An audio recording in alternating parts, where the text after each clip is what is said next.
Good to have you as well. I think I may have fixed this battery. Different process. Had this my makeshift charger on there over a day. Sure enough, it doesn't act like a capacitor now. It's actually starting to turn into a battery again and hold its charge. I'm amazed. So I got the CTEK on it now to do the rest of the job. Let's retest this one. It's only been off for about 5 minutes because I've just put this other battery on the CTEK. It's gone down to 4.3 milliohms last time I checked it. That's very good. 4.2 milliohms, oh that's excellent. 801, oh that is good. That's at 13.5 volts. That is impressive. Just paid for itself. I can see why people worship those things. Saves them so much in batteries.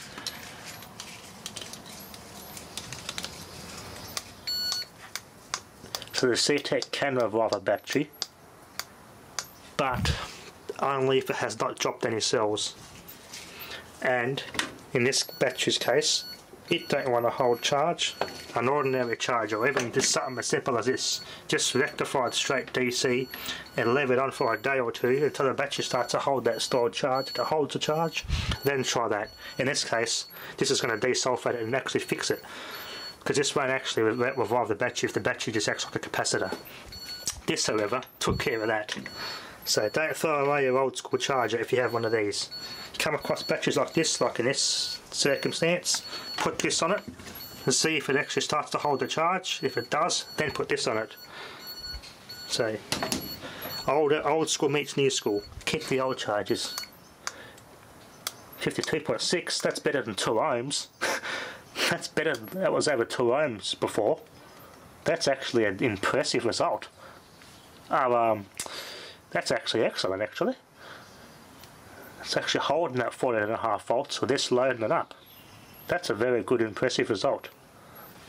Half an ohm as opposed to 2 ohms. It's about 15% health. 81 volt cranking amp. So if I short a bit of wire on that, it will actually melt it. It's actually getting somewhere. Leave it on there for a couple of days and hopefully we'll see what we can do. This thing's actually paid for itself already.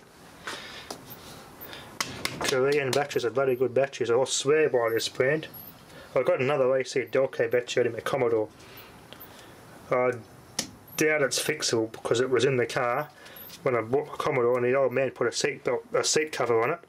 And it's got the switch that adjusts the seat and motorised, and the actual elastic held the switch up. It held the motor in locked motor position at the end of its travel overnight. The motor got hot, but flattened the battery out completely and it wouldn't charge. I had to put the battery on the MIG welder, turn it right up to 50 volts at 250 amps, overloaded the MIG welder, and then the battery would charge.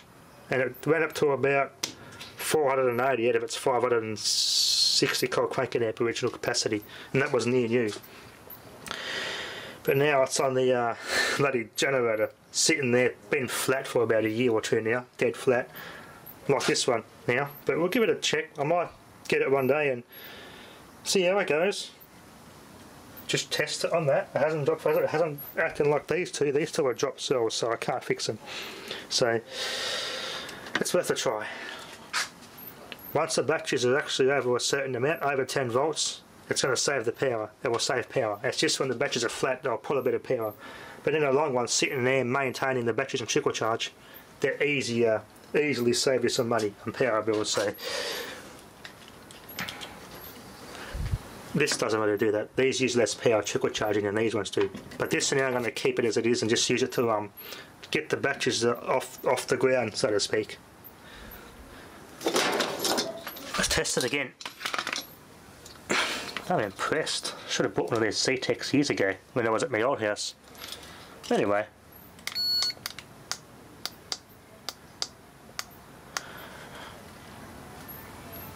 Let's test it.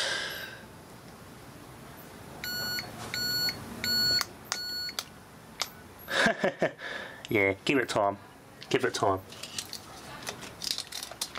let's just see how high or how to get the power back in his battery and how low the milliamps can get. I'll give it a try. There's nothing to lose. Anyway, that'll be enough for now. Thanks for watching.